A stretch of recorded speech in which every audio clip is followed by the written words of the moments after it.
When creation starts, so we have what we call the Ein Sof in Hebrew, means the infinite one. Really, God is all that existed before creation began. And in order to make room for a limited creation, a finite beings like we are, human beings with limits, so Hashem had to limit himself.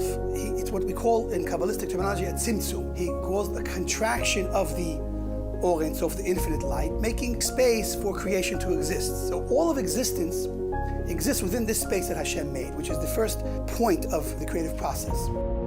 After that, Hashem causes the infinite light to then become injected within the created realms. The difference is that as this light comes back in, it comes back in channeled. And that allows for Hashem to be manifest in the world in a limited and structured way. We can refer to Hashem as kind, mighty, giving, punishing, judging. All of the divine attributes can only exist after this process, after there's the idea of God limiting, and then expressing himself in a limited way through this process of creation. And that is really what we call the Ten Sefirot. These Ten Sefirot encompass all of God's interaction with the world. The first one is Keter, which means crown. And then we have Chokhmah, which is wisdom, and followed by Bina, understanding. Beyond that, we have now the lower level Sefirot, which are Chesed, kindness, Gevurah, severity or judgment, Tiferet, beauty or truth. And then the lower ones of this next section are Netzach, victory, Hod, splendor, Yesod, which means foundation, and Malchut, which is kingship. Now, if we look at these 10 Sefirot, they can be divided into 3 tracks: right, left, and center. Just to understand what these 3 tracks essentially mean, there are 3 general manifestations of God's divine providence and how he governs and runs the world.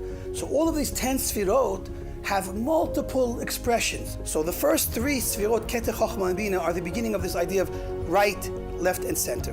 Below that, we have Chesed again on the right, Gevurah or judgment on the left, and Tiferet in the middle, the idea of truth and beauty. Next level down again, we have Netzach on the right, Hod on the left, and Yesod in the middle. And the final Sefirah, Malchut, is kingship on the bottom. It's also in the middle.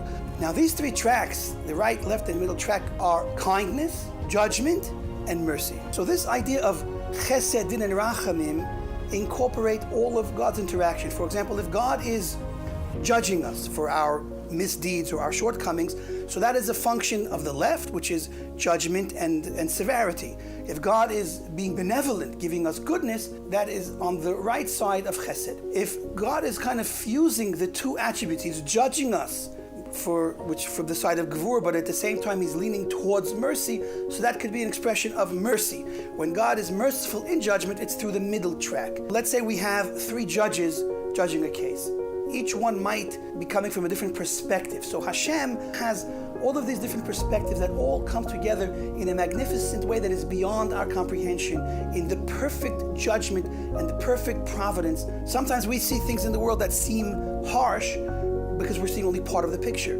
Only one that can see the full picture from beginning to end can understand how perfect and good God's ways are. And it is through these 10 Sefirot that we can experience this perfect expression and this perfect connection to Hashem and receive the ultimate good. Though life has its ups and downs, hardships, we have good times, bad times, we know that all of what we go through today is really like a school, like a training, a preparation for the ultimate expression of God's revelation, which is going to come in the end of days with the coming of Mashiach.